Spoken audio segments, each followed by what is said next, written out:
Bienvenue dans ce troisième et dernier épisode de notre mini-série consacrée à la décarbonation des salons de coiffure. Avec Marine du Peigne Vert à Orléans, nous avons d'abord exploré ses motivations dans l'épisode 1, puis les actions concrètes mises en place dans l'épisode 2. Aujourd'hui, on va voir quels bénéfices il y a à rejoindre une telle démarche. Dans cet épisode, vous allez découvrir les avantages et les conseils que Marine nous partage pour vous aider à passer à l'action sereinement.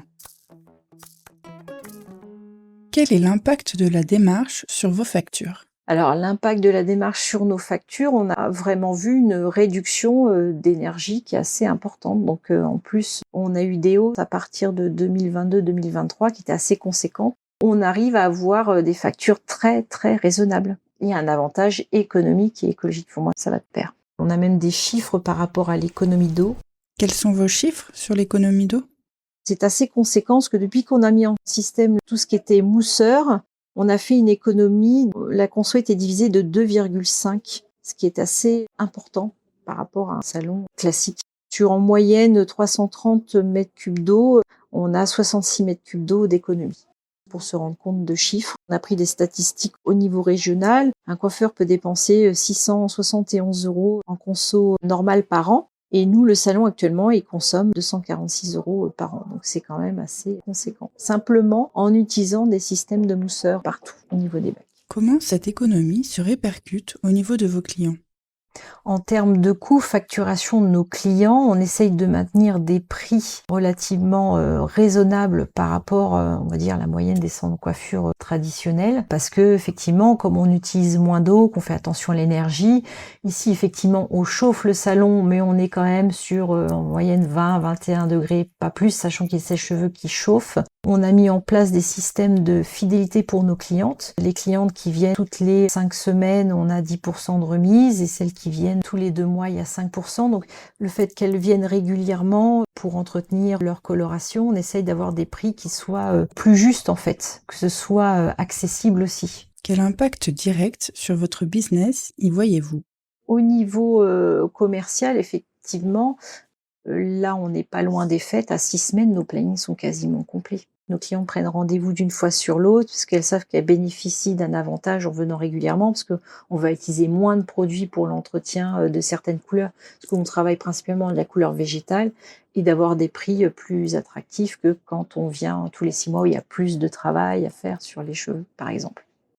On a voulu l'ouvrir quand même à une clientèle assez large. Et par exemple, j'ai des clientes qui font le choix de pas sécher leurs cheveux. On n'impose pas de forfait et celles qui veulent pas sécher les cheveux, on peut ne pas sécher les cheveux. Donc il y en a pour des questions d'éthique, veulent pas sécher ou d'économie. C'est relativement libre en termes de coiffure. Quels sont les retours de vos clients de manière générale et sur votre engagement ? Ce qu'on peut dire, le fait de décarboner son salon et le fait de faire attention à toute la démarche, il y a vraiment des clients qui viennent effectivement pour le salon de coiffure, mais ils viennent aussi pour cette démarche-là. Et vous avez quand même pas mal de gens qui sont de plus en plus allergiques ou intolérantes et qui se tournent vers nous parce qu'ils savent qu'au niveau des compositions, on fait très attention. Les retours sont plutôt positifs et les clients, tout du moins ceux qui s'y intéressent, font vraiment attention et savent où ils viennent. Pour nous, c'est important de garder ce fil conducteur et c'est comme ça qu'on fidélise nos clients. Et au jour d'aujourd'hui, notre salon, il est quasiment complet.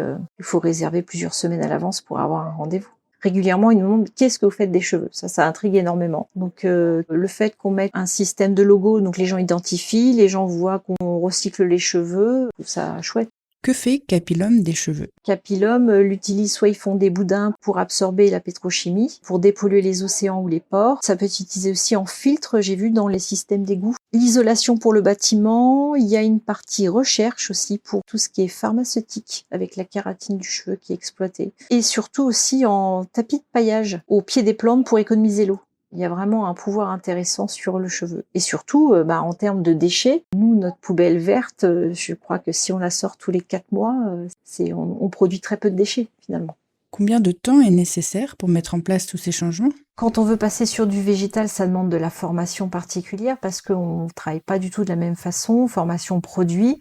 Après, tout ce qui est techniquement des choses à mettre en place au salon, si on fait des travaux, en 15 jours, c'est fait. Mais j'ai envie de dire que les choses se font au fur et à mesure. J'ai ouvert il y a 8 ans dans une toute petite structure qui faisait 30 mètres carrés et on a acheté ici en 2020. Dès qu'on a pensé le salon, il a fallu repenser tout, l'ensemble, l'isolation, donc tout a été fait en même temps en fait.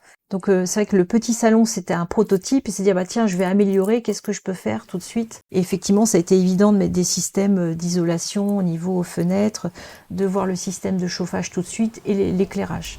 Pourquoi mettre un label ? Par la chambre de métier, on nous a parlé du label l'éco-défi. Et je trouve que c'est important de mettre un label parce que moi, depuis 8 ans, je mettais des choses en place. C'était pas forcément acté. Les clientes nous font confiance et voient qu'on a mis des choses en place. Mais le fait de mettre un label, ça permet d'officialiser, d'être reconnu pour quelque chose qui est fait. Parce qu'il y a toute une charte comme pour tous les labels qu'on peut avoir. Et là, effectivement, ça prend plein d'axes. Donc notamment l'axe recyclage des cheveux, l'axe économie d'eau, l'axe économie d'énergie, au niveau des produits, le système de recharge du vrac aussi pour les produits. Ça permet de mettre en lumière tout ce qui est fait mais qui n'est pas mis en avant, tout ce que les clientes ne voient pas finalement. Il y a des actions qui sont faites et c'est reconnu. Qu'est-ce qui vous distingue d'un salon de coiffure dit traditionnel ? Quand on commence à faire une démarche autre, effectivement, ça vous amène, nous, au fur et à mesure des années, on a développé les massages de cuir chevelu. Là, on a les rituels de hair spa du cheveu avec les massages détente. On a une personne qui vient faire des massages corps, réflexologie plantaire. Ça fait partie du bien-être global du salon. Et quand on a mis en place ce type de service supplémentaire, pour les clientes, ça paraît naturel et normal. C'est vraiment une offre globale. On a voulu insuffler quelque chose de différent que d'un salon de coiffure classique, en fait. Que feriez-vous différemment si c'était à refaire ?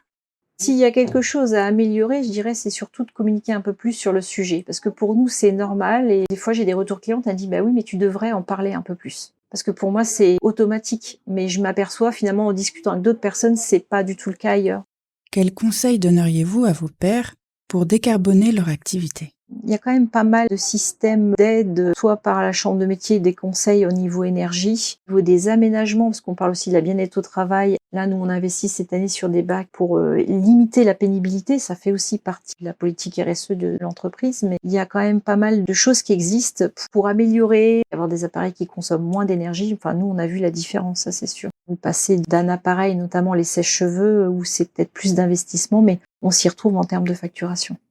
Maintenant, les marques professionnelles indiquent quand même les consommations énergétiques. Donc voilà, faut pas hésiter à les changer. Même les machines à laver qui consomment aussi l'énergie, faut pas hésiter à utiliser ce genre de choses. On a quand même beaucoup de charges, donc c'est des choses à mettre toutes simples. Et il y a quand même de plus en plus de salons de coiffure qui ont rejoint le mouvement, donc ça me fait plaisir. Pour terminer, ce que je peux dire, c'est j'encourage mes collègues à pouvoir avoir cette démarche parce que plus on va tout savoir comme un effet de chaîne, recycler les cheveux, économie d'énergie, plus ça sera de l'impact. Et surtout, pour moi, ce qui est important, c'est de ne pas rejeter des produits, le minimum de produits toxiques dans l'eau parce qu'on peut pas le recycler. Donc, pour moi, c'est vraiment sensibiliser un maximum pour s'y retrouver au niveau santé, mais aussi au niveau facture d'économie. Merci infiniment Marine d'avoir partagé votre expérience de manière transparente. À travers ces 3 épisodes, on a pu voir qu'un salon de coiffure peut facilement se décarboner en changeant ses équipements, en installant des mousseurs pour réduire sa consommation d'eau. Ce sont des petits changements qui ont un réel impact sur vos factures et votre business, puisque cela attire et fidélise votre clientèle. Merci pour votre écoute.